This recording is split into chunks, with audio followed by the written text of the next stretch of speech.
my group is going to talk about the Cuban Revolution that went from the 1990s to 2010. Thank you. I'm going to talk about the treatment of minorities and the status of women on the Cuban Revolution. 7 out of every 10 poor people were women or girls. The Overseas Development Institute rates Cuba in the top 20 nations for its progress related to the Millennium Development Goals. The World Economic Forum of 2012 Global Gender Gap Report ranked Cuba 19th among 135 countries.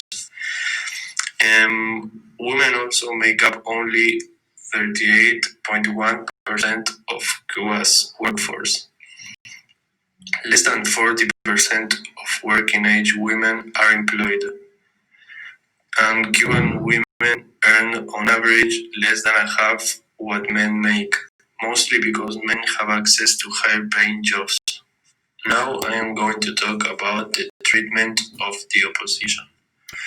The Havana Riot on August 1994. The Havana Riot was one of the biggest demonstrations of resistance against Castro.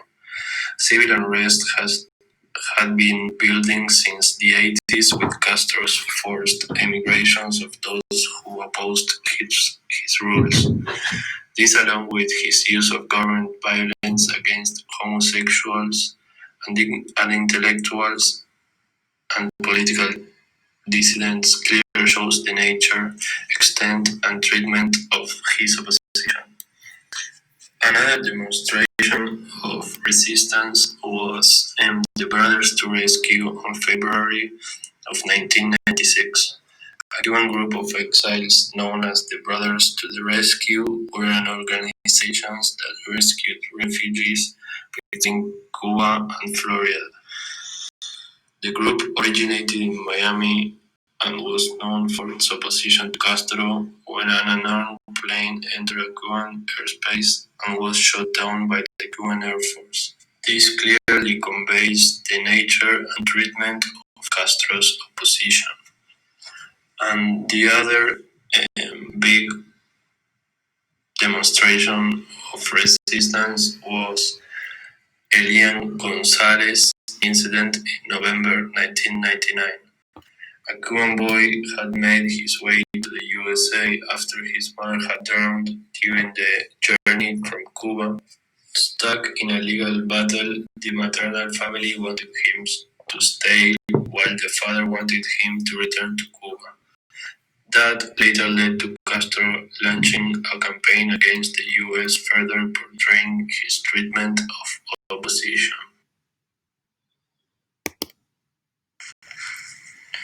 The political reforms. In 1991, Castro would step down as head of government to be replaced by Carlos Laje.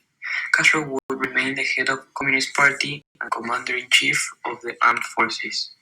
Many older members of the government were to be retired and replaced by the younger counterparts. Later on, Castro began promoting environmental policies to avoid wasting natural resources. They were the only country who met the World Wildlife Fund Sustainable Development Goals in 2006.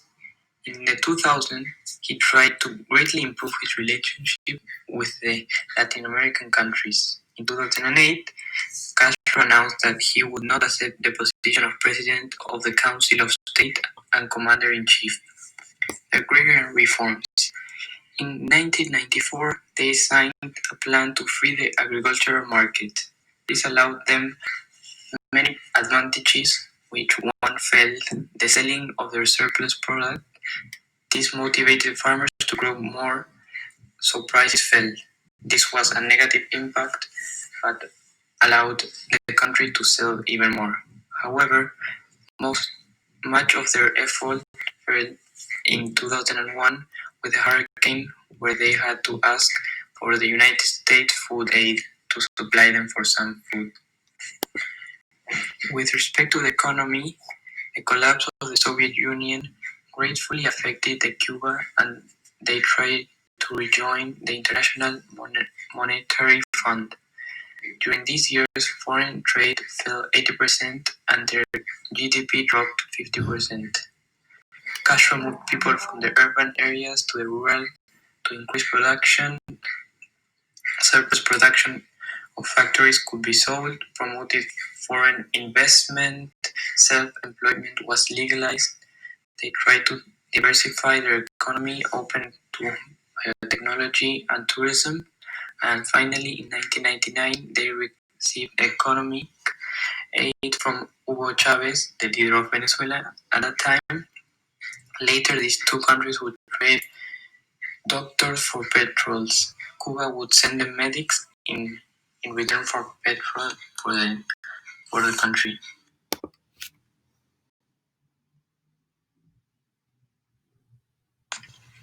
Economic. The collapse of the Soviet Union greatly affected Cuba. The dollars government for petrol. Cuba would send medics and Cuban healthcare. The Cuban government operates a national health system and assumes fiscal and administrative responsibility for the healthcare of all its citizens. There are no private hospitals or clinics as all health services are government run. The present Minister for Public Health is Roberto Morales Ojeda. Like the rest of the Cuban economy, Cuban medical care suffered following the end of Soviet subsidies in 1991 and the stepping up of the United States. Embargo against Cuba at this time also had an effect. Cuba has historically, both before and during the communist rule, performed better than other countries in the region on infant mortality and life expectancy. Some experts say that official statistics provided by the Castro regime should be treated skeptically. Treatment of minorities, Black Cubans. Reforms such as extending assistance, services, and literacy to the poor, lowering of rents and land reform was beneficial to Afro-Cubans, since a disproportionate number of them were poor. Besides, pressure was put on labor unions to admit black members, and official segregation was ended, as discrimination in housing was eliminated and private beaches and parks were open to all regardless of race. However, more recently, as a free enterprise system in Cuba has emerged, black people have found themselves at a disadvantage. They have had less opportunities to work in the profitable tourist branch because of the perceived tastes of Europeans, and they have been less able to start their own businesses because they rarely have immigrant relatives in the United States who could send them money. Similarly, in housing, despite improvements, racial difference persists due to various cases such as inequality in house ownership inherited from the before the revolution and black people's lack of resources and connections.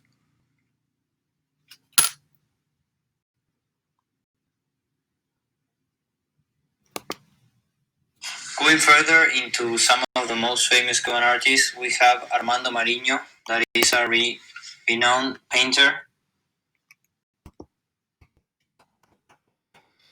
In terms of the arts, in 1990, the Cuban government started different programs that stimulated the tourist trade as a means to overcome the loss of Soviet support.